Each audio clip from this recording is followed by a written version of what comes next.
दुनिया है सहाफ़त के चैनल को लाइक करें, शेयर करें और सब्सक्राइब करें। आज मैं मियां चुनू की बल्दिया में मौजूद हूँ, जहाँ रेडियो वाले सरापा एहतजाज हैं और अपना एहतजाज रिकॉर्ड करा रहे हैं। इनसे हम बात करते हैं। रोटी खाने के लिए यहाँ से हमें काम करने दिया जाए, जबकि दूसरे शहरों में थोड़ा सा उन्होंने रिलैक्सेशन दी है, ठीक है।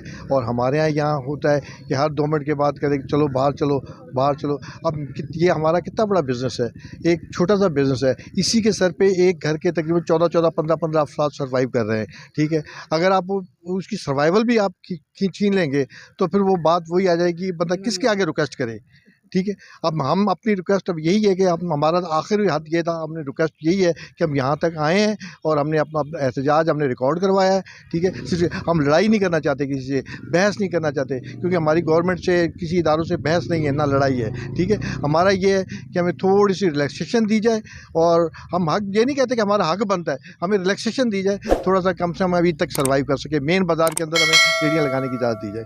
बहुत आपका शुक्रिया। ਤੁਸੀਂ ਏਸੀ ਨੂੰ ਡੀਸੀ ਨੂੰ ਵਜ਼ੀਰ ਆਲਾ ਪੰਜਾਬ ਨੂੰ ਕੀ ਤੁਹਾਡਾ ਮੁਤਾਲਬਾ ਕੀ ਮਸਾਇਲ ਨੇ ਤੁਹਾਡੇ? ਸਾਡੇ ਮਸਾਇਲ ਸਾਡੀ ਗੁਰਬਤ ਹੀ ਆ, ਜਿਹੜੀ ਸਾਨੂੰ 2 ਮਹੀਨਿਆਂ ਤੋਂ ਇਹਨਾਂ ਨੇ ਬਹੁਤ ਤੰਗ ਕੀਤਾ ਹੋਇਆ।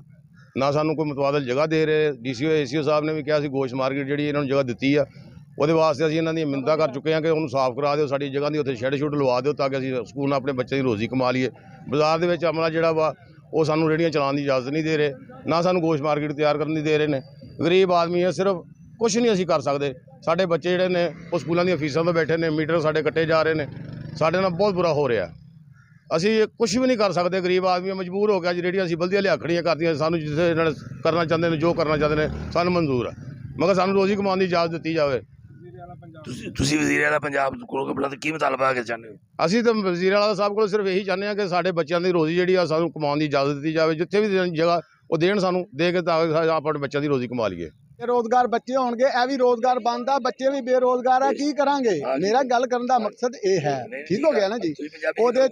ओदे च अगर मेरे बच्चों को रोजगार गवर्नमेंट एसी साहब DPO साहब और दिंदे ने तो मैं वादा करदा मैं रेहड़ी छड़ देंगा। सारे दोस्तों के बच्चे आ जिहड़े पढ़े लिखे उन्होंने रोजगार दे, असीं रेहड़ियां छड़ देंगे।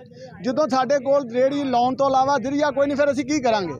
लिहाजा साडी गवर्नमेंट अगे अपना रिक्वेस्ट आ मरियम नवाज साहबा वास्ते, कमिश्नर वास्ते, DPO वास्ते, AC साहब वास्ते कि होर कुछ नहीं सानू करके दे सकते, सानू ईद वास्ते रिलीफ दे देन। ईद असी अपने बच्चों को बासानी तरीके नाल करवा सकीए। उस तो बाद सानू गोश्त मार्केट का कह रहे हैं, सानू गोश्त मार्केट कहणगे, असी उन्हां दी गल नूं लाभया करांगे। ये उन्हां दी मेहरबानी होएगी। बहुत शुक्रिया। सानू गोश्त मार्केट दी गई सी, तकरीबन कल CO साहब आए ने, असीं CO साहब नूं कहा सर सानू जगह दिओ, ते CO साहब कहंदा तुसीं साइड ते हो जाओ, कोई जगह जुगा नहीं है, फिर बाद च देखांगे। ते असीं सारे कोले जा रहे हैं, कोई साडी गल नहीं सुनी जा रही। तो सानू वजीर आला साहब ने सानू सारे कढ़िया होया बाहर। तो सारा रेहड़ियां वाले वास्ते ही है, सारा कुछ रेहड़ियां वाले वास्ते सारा जुल्म है। बाकी कोई दुकानदार अपने कारोबार करते पे ने, हर बंदा अपना अपना कारोबार करता पाया। सिर्फ कल्ले रेहड़ियां वाले ही ने जिहड़े सारा मेन बाजार वाले, बाकी पूरे पंजाब दे रेहड़ियां वाले ने, बाकी दूसरे दिनों किसी को छेड़छाड़िया नहीं हो रहा। पूरे पक्क उस तरह सारा कारोबार हो रहा, हर चीज़ उस तरीके हो रही है। ਤੁਸੀਂ ਕੀ ਵਜ਼ੀਰ ਆਲਾ ਨੂੰ ਕਹਿਣਾ ਚਾਹੁੰਦੇ ਹੋ? मेहरबानी करके कम से कम ईद का सानू रिलीफ दिता जाए। ईद तो बाद कितों कहोगे असीं उत्थे चले जावांगे, बस साडे वास्ते ये है। कैमरामैन मोहम्मद इमरान के साथ दुनिया साफ की न्यूज़ मियां चुनू।